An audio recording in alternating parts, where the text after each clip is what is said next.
Europe 1, 6h54, la question santé, Thomas Soto. C'est une info qui fait beaucoup parler dans le milieu médical. Jean-François Lemoine, des chercheurs estoniens affirment qu'on serait capable désormais de prévoir la date de la mort des gens. Comment sont-ils arrivés à cette conclusion ?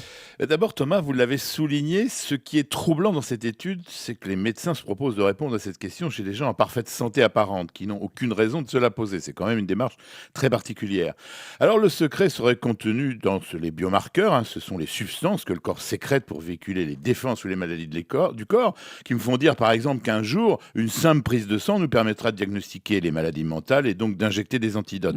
Dans cette étude, les médecins estoniens ont travaillé au hasard en dosant, grâce à une simple prise de sang, une centaine de ces marqueurs, sans savoir réellement ce qu'ils cherchaient, mais la science a souvent avancé comme ça.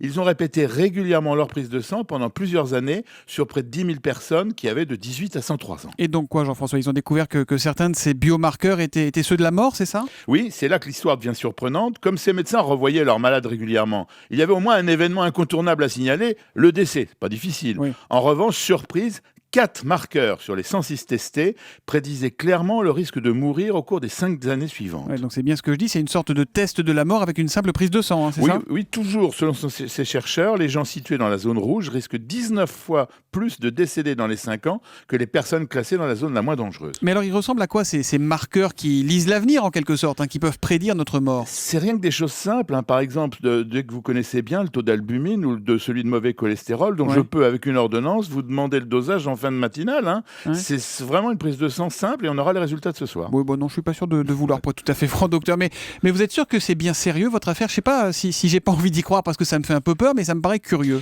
Vous voulez que je sois franc ? Moi aussi. Ouais. Mais tout est tellement logique que je suis perturbé. Puis ces médecins disent l'avoir été tout autant que nous. Alors ils ont demandé une vérification simple à des collègues finlandais qui apparemment semblent être eux aussi tombés de leur chaise en parvenant à déceler une fragilité fatale chez les gens en bonne santé.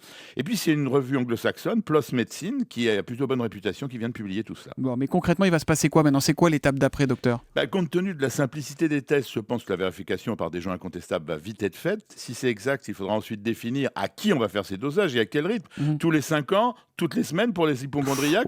Vous êtes tenté, Thomas ? Bon, pour le moment, je vais m'abstenir, si vous voulez bien.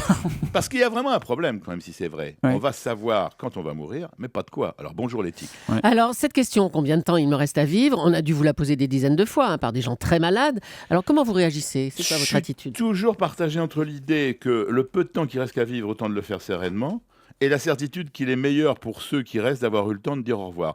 En fait, vous savez, Julie, sans beaucoup se tromper, la plupart des médecins, en quelques questions, savent quelle est la conduite à tenir. Et de plus en plus, il faut le dire, c'est la vérité que les gens exigent. La question santé du docteur Lemoine, c'est tous les matins à 7h-5. On vous retrouve demain ?